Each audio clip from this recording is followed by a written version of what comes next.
Aposto que essa abertura ainda deixa arrepios em muitos de vocês.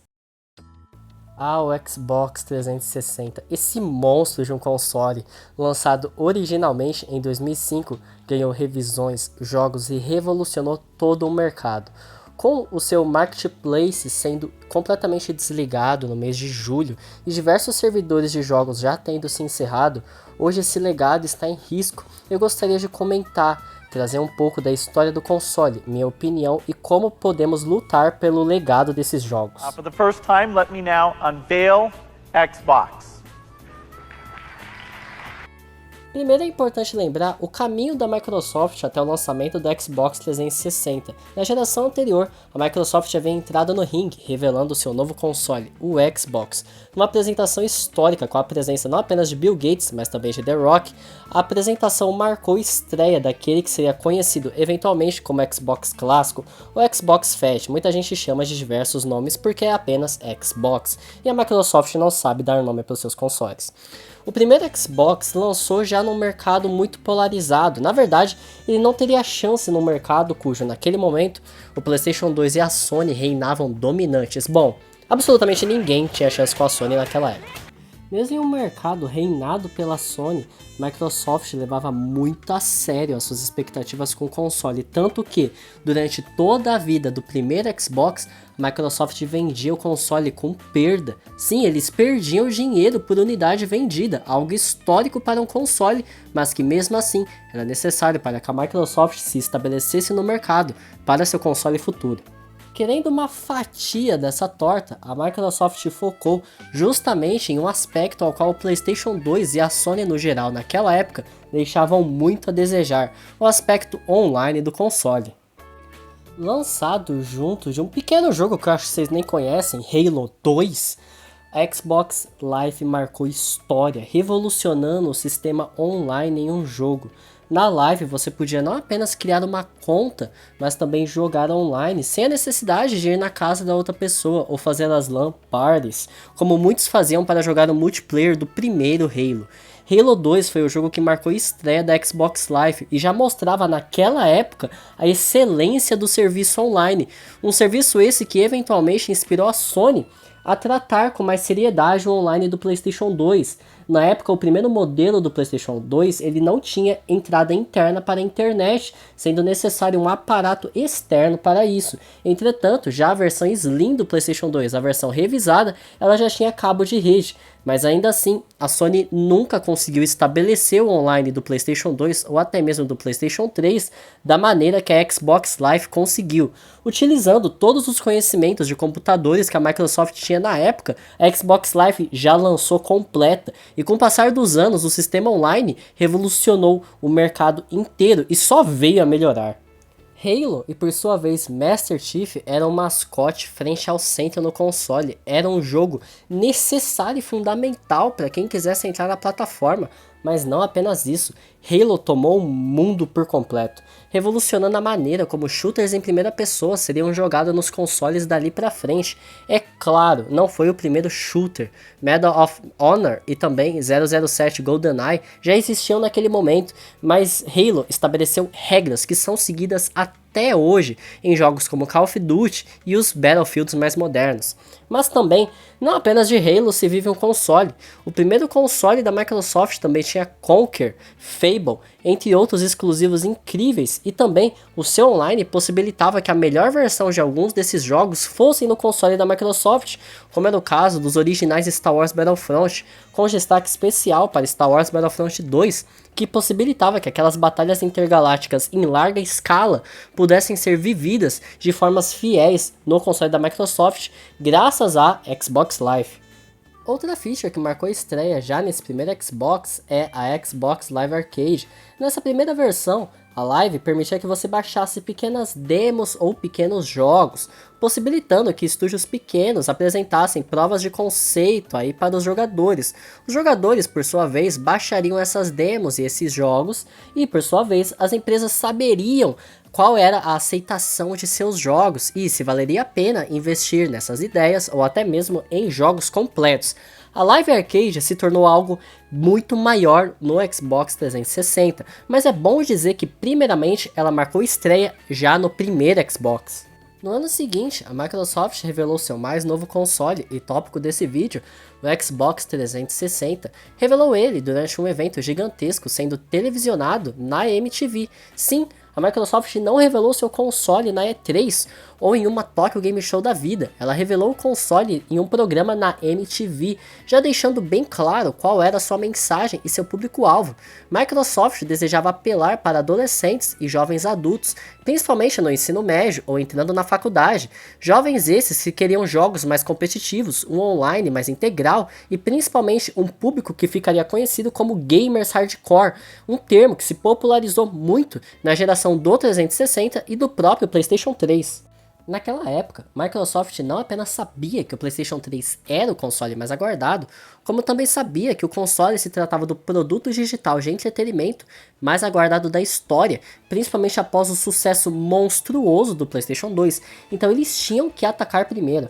Não apenas a revelação da Xbox 360 ocorreu primeiro do que a do PlayStation 3, com sua conferência apenas ocorrendo meses depois, como também o lançamento do 360 ocorreu um ano antes do lançamento do PlayStation 3. Isso mesmo, o Xbox 360 chegou em novembro de 2005, enquanto o PlayStation 3 chegaria apenas no terceiro trimestre do ano seguinte, 2006. Com isso, a Microsoft teria um ano inteiro de vantagem para ver como que estava o mercado, o que o mercado desejava e principalmente causar uma boa primeira impressão, porque essa é a que conta, e causar uma boa primeira impressão eles conseguiram.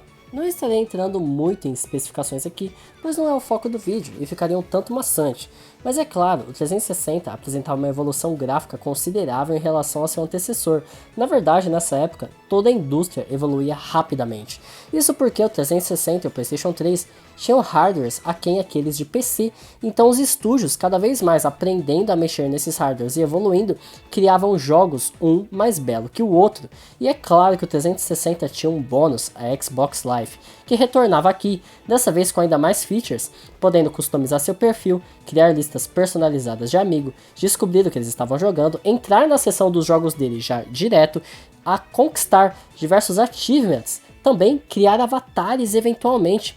Falando um pouquinho dos achievements que eu havia citado, ou as famosas conquistas, elas surgiram primeiro no 360, como uma forma de incentivar os jogadores a fazerem aquele 100% do seu jogo, e também recompensá-los com diversos troféus, achievements, que você poderia expor no seu perfil. Esse sistema inspirou a Sony a criar o sistema de troféus que ficaria muito conhecido no PlayStation 3 e que eles seguem até hoje, no PlayStation 4 e no PlayStation 5.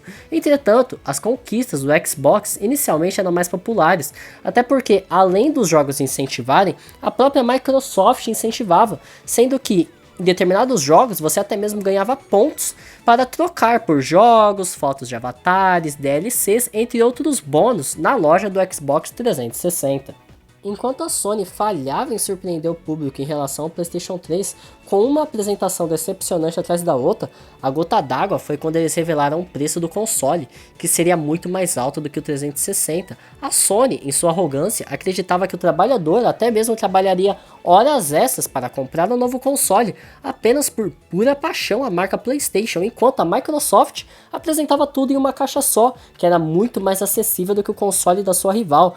Além do mais, que o 360 tinha todos os jogos mais modernos do momento, graças ao fato de que o PlayStation 3 chegou apenas um ano depois. A Microsoft tirou proveito disso e apresentou uma máquina que revolucionou a indústria dos games naquele momento, mas é claro, ainda tinham muito mais features a vir pela frente. Lembram que eu disse que a Xbox Live Arcade ficaria muito mais conhecida no 360?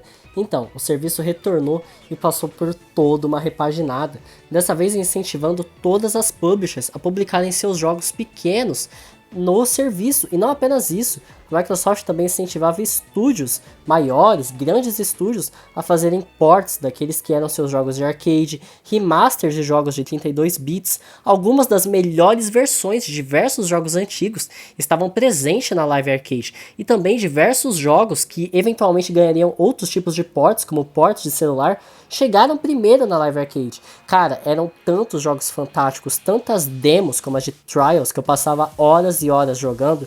Entre os incríveis jogos a gente tem Mr. Explosion, Hydro Thunder Hurricane, Sonic CD, Street Fighter 3, The Third Strike, entre muitos outros, Plant vs Zombies, Halo Spartan Assault, Pac-Man Championship e diversos outros. A Live Arcade marcou toda uma geração. Foi a primeira vez que muitos da minha geração, da geração Z, tiveram acesso, um fácil acesso a esses jogos legado, essas franquias antigas, como Darkstalkers, por exemplo. Foi a primeira vez que eu tive contato com essa franquia. Foi graças a, por exemplo, Street Fighter 2 presente na Live Arcade, que eu me tornei um mega fã da franquia Street Fighter. Marvel vs Capcom Origins, por exemplo, me apresentou a todo um mundo de jogos de luta crossover da Capcom, entre muitos outros jogos pelos quais eu sou grato. Também, o que seria de mim se eu não fizesse uma menção honrosa a Happy Wars, o jogo gratuito no 360, ao qual eu joguei tantas e tantas horas no modo online, no modo free play, também jogando com os meus amigos em call de madrugada. Era um jogaço e eu me divertia muito com o jogo, apesar dele ser relativamente bem simples.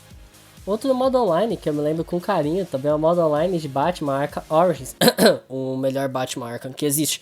Esse modo online era bem simples, você jogava como membro ou da gangue do Bane ou da gangue do Coringa, e também, eventualmente, tinham aqueles que jogavam como Batman e Robin e tinham que impedir os dois lados.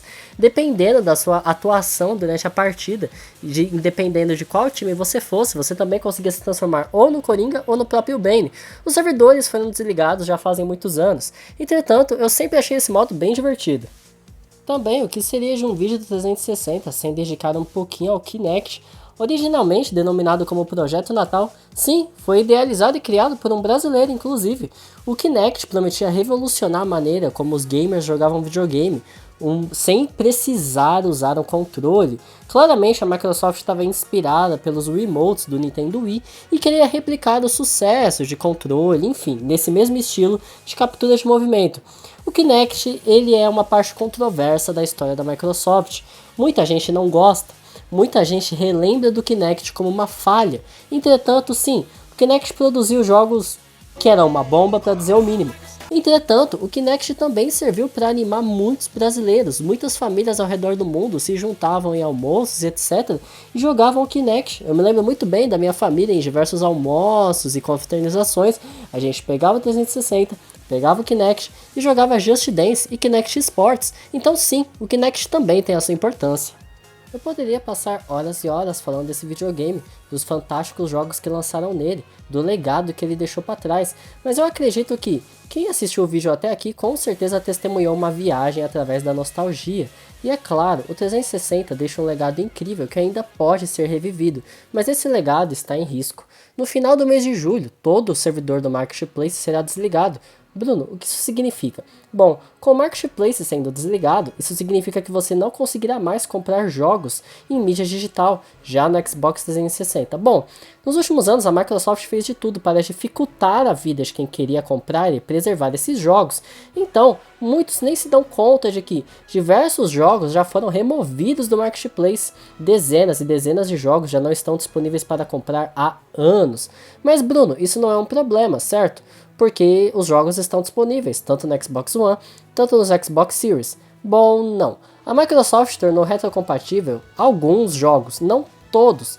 E com o Marketplace sendo desligado por completo, isso quer dizer que diversos jogos que lançaram de maneira digital apenas no 360 e não tem nenhum tipo de retrocompatibilidade, serão completamente perdidos com o tempo. Não é engraçado que hoje em dia, o mundo dos jogos, videogame no geral, é a mídia que mais dá dinheiro?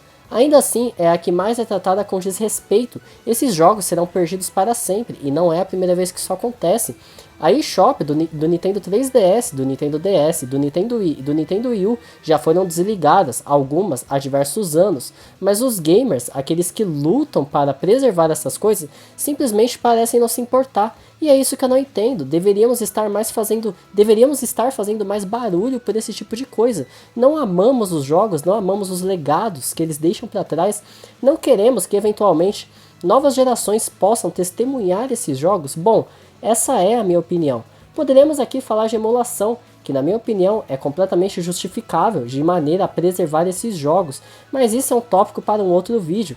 A verdade é que nem mesmo a emulação foi capaz de salvar diversos jogos que foram perdidos com o passar dos tempos. É só vocês pesquisarem Lost Media ou mídia perdida no YouTube em relação ao videogame que vocês vão achar vídeos de horas e horas, páginas que catalogam esse tipo de conteúdo, e é uma pena que o mesmo vai acontecer com um dos maiores consoles de todos os tempos. Se vocês ainda têm acesso a algum Xbox 360, mesmo que vocês não liguem há anos, mesmo que já não haja mais muitos jogos na Marketplace, tendo em vista que a própria Microsoft e diversos outros estúdios já removeram dezenas, se não centenas de jogos de lá, eu peço, deem uma última olhada, comprem algum jogo, a maioria ali custa na casa entre 5 e 20 reais, preservem esse legado.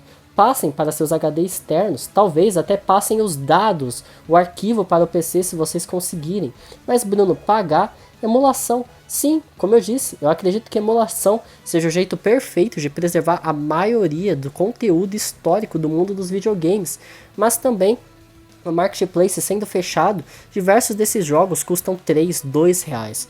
Não seria incrível que as empresas, os responsáveis por trás desses jogos, mesmo 20 anos depois, mostre que o público ainda tem interesse nesse tipo de conteúdo, ainda preservam o trabalho deles, e esse conteúdo possa ser relançado eventualmente de alguma outra maneira, possa vir ser preservado, e eu acho isso uma atitude linda. Eu termino esse vídeo com um apelo: se vocês ainda têm o 360, deem uma última olhada, se despeçam, baixem jogos, se divirtam, voltem para um tempo mais simples, um tempo de revolução no mundo dos videogames, um tempo em que jogávamos para nos divertir, ligávamos os videogames e não sabíamos que experiência incrível e fantástica nos esperávamos quando apertássemos o play. Eu quero que vocês deem uma última chance a reviver essas sensações, a reviver essas memórias, e talvez vocês se descubram fãs de franquias que vocês nunca imaginavam. Eu não encerrarei esse vídeo com o meu encerramento padrão, no qual sim, eu quero que vocês se inscrevam e quero que vocês curtam esse vídeo, mas eu encerrarei com uma dedicatória, com alguns jogos que, para mim, são incríveis, marcaram a minha vida e marcaram a minha geração. É a minha forma de homenagear e prestigiar o que é, na minha opinião, um dos consoles mais fantásticos de todos os tempos.